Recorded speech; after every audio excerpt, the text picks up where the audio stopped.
Hello friends, welcome back to my channel. तो कल हमने साइकोलॉजी का मीनिंग, उसका स्कोप एंड नेचर पढ़ा था। तो आज हम उसी से रिलेटेड कुछ क्वेश्चंस करेंगे और वन लाइनर भी हैं। So let's get started from first question. और फर्स्ट क्वेश्चन इज, प्रथम मनोविज्ञान की प्रयोगशाला को कब, कहाँ और किसने स्थापित किया? ठीक है, कि जो पहली साइकोलॉजी की लैब बनी थी वो कहाँ पे बनी थी, किसने बनाई थी और कब बनाई थी? तो वो बनाई गई थी 1879 में जर्मनी के लिप्जिंग शहर में, और विलियम वुंड के द्वारा बनाई गई थी वो। ठीक है, और जो विलियम वुंड है उन्हीं को प्रायोगिक मनोविज्ञान का जनक भी कहा जाता है। राइट। आगे आता है, प्रिंसिपल ऑफ साइकोलॉजी के लेखक कौन है? तो वो है विलियम जेम्स। ये एक बुक का नाम है, प्रिंसिपल्स ऑफ साइकोलॉजी।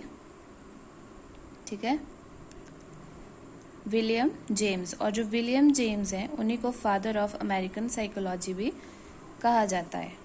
नेक्स्ट आता है, गेस्टाल्ट मनोविज्ञान का श्रेय किसको दिया जाता है? तो ये हमारे पास 3 साइकोलॉजिस्ट आते हैं, उनको दिया जाता है, मैक्स वर्दीमर एंड कोहलर और कोफका। ठीक है, और 1920 में इन्होंने गेस्टाल्टवाद की, ये जो मनोविज्ञान था इसकी खोज की थी, और ये भी जर्मनी में ही की गई थी। फिर आगे पढ़ते हैं, बहुत बेसिक से क्वेश्चंस हैं ये, लेकिन इम्पॉर्टेंट है, इनमें से 2-3 क्वेश्चन आ जाते हैं पेपर में। नेक्स्ट आता है, साइकोलॉजी शब्द का निर्माण किस भाषा से हुआ? तो ये हुआ है ग्रीक भाषा से। ठीक है, और कितने शब्दों के मिलने से बना है ये वर्ड? 2 शब्दों के। कौन से है वे शब्द? Psyche and logos. इन शब्दों का क्या अर्थ होता है? साइकी और लॉगस का अर्थ क्या होता है? साइकी का अर्थ होता है आत्मा और लॉगस का अर्थ होता है ज्ञान। ठीक है, तो जो साइकोलॉजी है उसमें टोटल पूरा इसका मीनिंग क्या होता है, जो कंक्लूजन हमने निकाला, आत्मा का ज्ञान। फिर कल हमने ये भी पढ़ा था कि इसके 4 चरण होते हैं, और ये आत्मा का ज्ञान जो इसका मीनिंग था ये फर्स्ट चरण में था। दूसरे में इसका जो मीनिंग होता था वो लिया गया था मन से, मन का ज्ञान। नेक्स्ट था चेतना का ज्ञान, और एट लास्ट जो था वो था व्यवहार का ज्ञान। और आज तक टिल डेट वही मीनिंग इसका हम एक्सेप्ट करते हैं, वही मीनिंग चला हुआ है। आगे आता है व्यवहारवाद का जनक, कि बिहेवियरिज्म का फादर किसे कहा जाता है, किसने इसकी संरचना की थी? J.B. वॉटसन ने। ठीक है, गर्भावस्था से वृद्धावस्था तक का अध्ययन किया जाता है जिस मनोविज्ञान में, उसे कहते हैं विकासात्मक मनोविज्ञान। इसमें आपको ऐसा क्वेश्चन भी पूछा जा सकता है कि विकासात्मक मनोविज्ञान का अध्ययन किया जाता है, अध्ययन किया जाता है, तो किसका अध्ययन किया जाता है? गर्भावस्था से वृद्धावस्था तक का अध्ययन किया जाता है। ठीक है, या फिर विकासात्मक मनोविज्ञान में अगर आपने वन लाइनर ना समझते हुए इसको MCQ में पूछना हो, तो ये गर्भाधान से वृद्धावस्था, या फिर शिशुकाल से वृद्धावस्था, या किशोरावस्था से वृद्धावस्था, इस तरह से ऑप्शंस देके बुला सकते हैं। तो आपने ये याद रखना है कि गर्भावस्था से लेके वृद्धावस्था तक का अध्ययन विकासात्मक मनोविज्ञान में आता है। ठीक है, आगे आता है, B.F. स्किनर ने कौन सी पुस्तक लिखी? B.F. स्किनर ने कौन सी पुस्तक लिखी? तो वो थी साइंस एंड ह्यूमन बिहेवियर।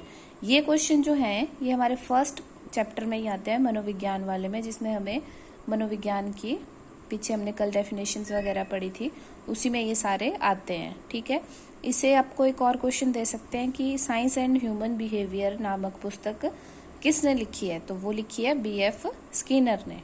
ठीक है, आधुनिक काल भारतीय मनोविज्ञान का 1915 से शुरू हुआ था। ठीक है, जो आधुनिक काल था किसका? भारतीय मनोविज्ञान का। ठीक है, आधुनिक काल भारतीय मनोविज्ञान का 1915 से शुरू हुआ था। क्वेश्चन ऐसे पूछ सकते हैं कि भारतीय मनोविज्ञान का आधुनिक काल कब से शुरू हुआ था? ठीक है, तो वो हुआ था 1915 से शुरू। आगे आता है हमारे पास, आधुनिक मनोविज्ञान के जनक कौन थे? तो वो विलियम जेम्स थे। ठीक है, शिक्षा मनोविज्ञान के जनक कौन थे? थॉर्नडाइक। विकासात्मक मनोविज्ञान के जनक जिन प्याजे। जीन पियाजे जो थे वो विकासात्मक मनोविज्ञान के जनक थे। मनोविज्ञान के व्यवहारवाद स्कूल की नींव किसने रखी थी? जेबी वॉटसन ने। अब पीछे हमने पढ़ा कि फादर ऑफ बिहेवियरिज्म, जो व्यवहारवाद के जनक हैं, वो कौन थे? जेबी वॉटसन। तो ऑब्वियस ही बात है कि जिन्होंने व्यवहारवाद की शुरुआत की थी उन्होंने ये स्कूल की नींव भी रखी है सबसे पहले। फिर आता है कि मनोविज्ञान के जनक कौन थे। ये तो हमने इसकी ब्रांचेस पढ़ ली कि ये इसकी शाखाएं थी, इनके ये फादर थे, जनक थे। लेकिन आगे हम पढ़ रहे हैं कि मनोविज्ञान के जनक कौन थे, तो ये विलियम वुंट थे। ठीक है। और सर्वप्रथम मनोविज्ञान शब्द का प्रयोग किसने किया था? रुडोल्फ गोल्क्वाय ने 1590 ईस्वी में किया था। ठीक है। अब मनोविज्ञान के जनक विलियम वुंट थे, लेकिन उनसे पहले भी एक बार किसी ने मनोविज्ञान शब्द का प्रयोग किया था, तो उनका नाम था रुडोल्फ गोल्क्वाय। ठीक है। आगे आता है मनोविज्ञान आत्मा का अध्ययन है, कि जो मनोविज्ञान है वो आत्मा का अध्ययन है। जो सबसे फर्स्ट स्टेज थी इसकी मनोविज्ञान की डेफिनेशंस की, तो वो किस किस ने दी थी हमारे पास? अरस्तु, प्लेटो और डेकार्ते ने, यानी एरिस्टोटल, प्लेटो और डेकार्ते। ठीक है। नेक्स्ट आता है, ये जो हमारे पास दी गई है डेफिनेशन से अलग अलग लोगों के द्वारा दी गई हैं, लेकिन हमें ये पता होना चाहिए इनमें से कुछ इंपॉर्टेंट होती हैं, पेपर में पूछ ली जाती हैं कि ये शब्द किसके थे, किसने कहे थे। ठीक है।